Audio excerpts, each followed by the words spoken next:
अगर तुमने इन 3 स्किल्स को मास्टर कर लिया तो तुम्हारा 2025 को चेंज होने से कोई नहीं रोक सकता है। Skill 1, emotional intelligence. Emotional intelligence होती क्या है? मतलब होता है कि तुम किस टाइम पे कैसे रिएक्ट कर रहे हो, अपने मूड और इमोशंस को कैसे कंट्रोल कर रहे हो। अगर तुम कोई प्रॉब्लम में फंसे हुए हो तो तुम उसे कैसे हैंडल कर पा रहे हो, तुम्हारा उस समय मूड कैसा है, तुम कोई काम करने बैठे तो उससे पहले तुम्हारा मूड कैसा है। ये सब तुम्हारी इमोशनल इंटेलिजेंस को रिप्रेजेंट करते हैं। अगर तुम्हारा मूड और इमोशनल इंटेलिजेंस बहुत अच्छा है तो तुम किसी भी काम को बहुत अच्छी तरह से कर सकते हो। और हमने ये तो जान लिया है कि इमोशनल इंटेलिजेंस कितना इंपॉर्टेंट है। अब इसे डेवलप कैसे कर, उसके लिए तुम्हें जर्नलिंग स्टार्ट करनी पड़ेगी। जर्नलिंग से मेरे कहने का मतलब ये है कि तुम्हें रोज रात को बैठ के अपने मूड को रिफ्लेक्ट करना पड़ेगा। डे में तुमने क्या क्या किया है, तुम्हारे मूड को क्या क्या चीज़ों ने अफेक्ट किया है, तुम क्या चीज़ें बेटर कर सकते थे, उन सबको ध्यान में रखते हुए अपनी चीज़ों को लिखना पड़ेगा, जिससे तुम नेक्स्ट टाइम अपनी कंडीशंस को और भी बेटर तरीके से परफॉर्म कर सकते हो। तुम्हें पता है कि तुम्हारा मूड किस टाइम पे खराब रहता है या तुम्हारा मूड किस टाइम पे अच्छा रहता है, तो तुम अपने काम को उस हिसाब से बांट सकते हो, अपनी प्रोडक्टिविटी को इनहेंस कर सकते हो।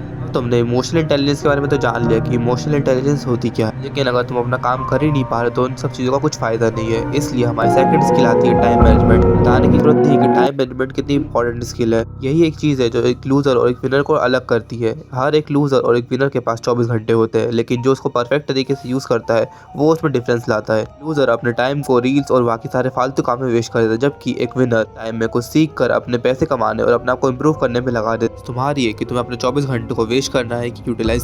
अब ये तो पता चल चुका है कि 24 आवर्स कितने इंपॉर्टेंट है और टाइम मैनेजमेंट स्किल कितनी ये तो जान लिया कि टाइम मैनेजमेंट हमारे लिए कितना इंपॉर्टेंट है। अब इसे प्रॉपर यूटिलाइज कैसे करें, जो कि तुम्हारा टाइम कहाँ वेस्ट हुआ है, तुम्हारा टाइम कहाँ कहाँ पे कितनी कितनी चीज़ों में कितनी कितनी एक्टिविटीज़ में लगा है, जिससे तुम्हें एक प्रॉपर आइडियल रूटीन बनाने में मदद मिलेगी। अगर तुम्हारे पास एक अच्छा और रूटीन और अपनी हैबिट्स के साथ रहोगे तो तुम्हारा टाइम मैनेजमेंट बहुत ईजी रहेगा। तो टाइम मैनेजमेंट हो जाता है, वो अपनी लाइफ में मैच कर लेता है। प्रैक्टिकल टिप्स देता था। सबसे पहले तुम टाइम मैनेजमेंट के तौर पे अपने टू डू लिस्ट बना सकते हो। तुमने अपना टाइम और मूड दोनों अपने कंट्रोल में कर लिया है, तुम्हारी ग्रोथ तो हो जाएगी, लेकिन अगर तुम अपनी ग्रोथ को 10x करना चाहते हो तो अपने थर्ड स्किल के ऊपर ध्यान देना है, नेटवर्किंग का मतलब होता क्या है? नेटवर्किंग का मतलब होता है जान पहचान बढ़ाना, लेकिन उन लोगों से नहीं जो कुछ काम के लिए, उन लोगों से जो तुम्हारे काम आ सकते हैं, जो तुमसे ऑलरेडी बहुत आगे चल रहे हैं, जहाँ पे तुम्हें जाना है। ये तो समझ में आ गए कि तुम्हें नेटवर्किंग का मतलब होता क्या है। अब इसे यूज़ कैसे करें? अब उन लोगों से मिलो जो तुम्हारी तरह गोल्स रखते हो, जिन्हें कुछ ज़िंदगी में कुछ बड़ा करना हो।